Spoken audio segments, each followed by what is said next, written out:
Em 2015, o estudante Michael Andrews da Universidade do Sul de Califórnia deixou sua sala de dormitório com seu companheiro de quarto Steve para ir a uma festa de fraternidade fora do campus.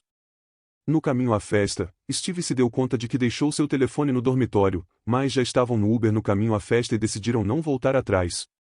Em algum momento durante a festa, enquanto os dois amigos se separaram para se misturar com outros amigos e conhecidos, o telefone de Michael começou a sonar. Era desde o número de Steve.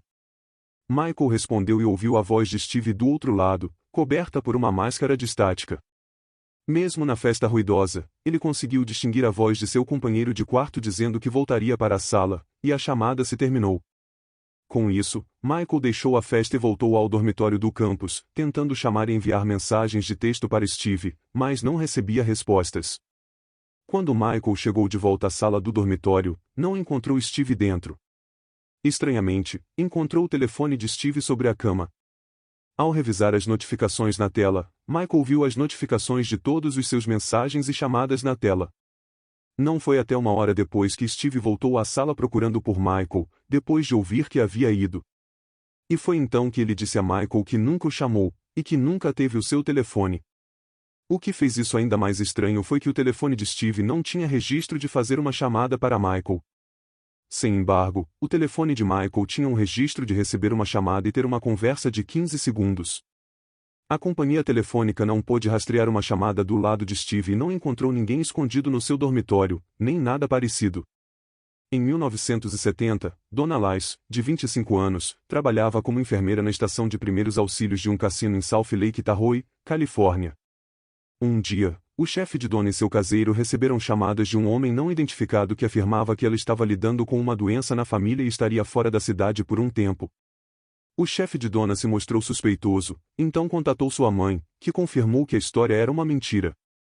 O carro de Donna foi encontrado estacionado fora de seu apartamento, mas não havia rastro de ela em nenhuma parte. O último indício de seu paradeiro foi uma entrada que havia feito em seu livro de registro perto do final de seu último turno. A entrada parecia estar incompleta, como se alguém possivelmente a tivesse interrompido. Ninguém pôde descobrir o paradeiro de Donna ou a identidade da chamada até que o San Francisco Chronicle recebeu uma postagem misteriosa 6 meses depois. A postagem era a última de uma longa série de mensagens crípticas do assassino do Zodíaco. O assassino não fez referência direta a Donna, mas insinuou que havia assassinado e enterrado sua 12ª vítima em Lake Tahoe. Não precisava ser um detetive para fazer a conexão entre essa nota e a desaparição de Donna. A postagem proporcionou muitas pistas possíveis sobre o paradeiro de Donna, mas uma busca na zona não deu resultados. Algo complicava a conexão entre o assassino do Zodíaco e Donna, e é o fato de que o assassino do Zodíaco não era conhecido por esconder corpos, assim que se ele não era responsável, o paradeiro do corpo de Donna e quem tratou de ocultar sua desaparição quedam como um mistério. Em 2008, Brendan Swanson, um estudante universitário de 19 anos, conduzia de regresso à casa depois de uma noite de fiesta quando chocou contra uma zanja em um caminho de grava no meio da Minnesota.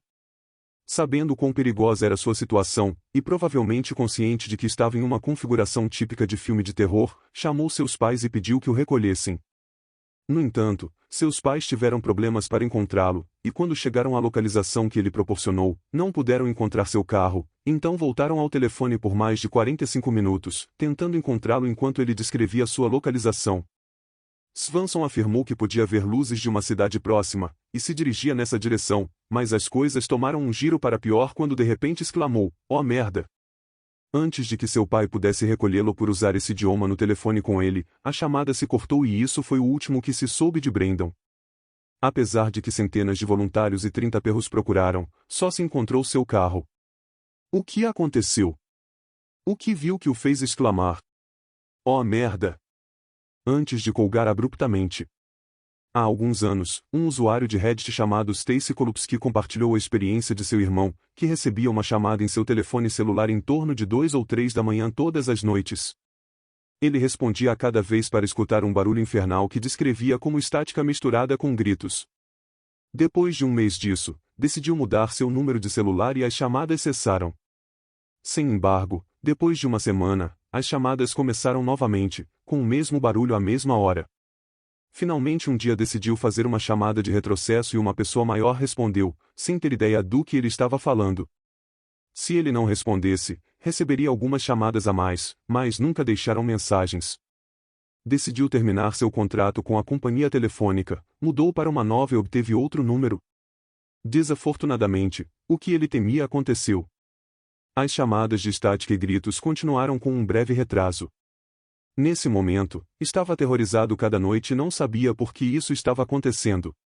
Voltou a realizar uma chamada de retrocesso e se comunicou com outra pessoa que tampouco tinha ideia do que ele falava. Ao redor desse tempo, o irmão de Stacy perdeu seu trabalho e seu telefone que já estava desconectado, o que significava que as chamadas, por suposto, se detuíram. Um dia, a mãe de Stacy lhe pediu que escutasse uma mensagem estranha que recebeu no seu telefone de casa. Era estática com gritos que lhe mostraram ao seu irmão, e, por suposto, ele entrou em pânico. Realizou outra chamada de retrocesso, e desta vez a mensagem indicava que o número estava desconectado. A partir de então, nunca mais saberam disso. Na década de 1970, Bashir Kalshaki abriu um restaurante sucesso em Washington, D.C., e durante mais de uma década aproveitou um sucesso sem igual. No entanto, em 1983, se tornou o objetivo de uma série de chamadas telefônicas ameaçadoras que chegavam várias vezes ao dia, todos os dias.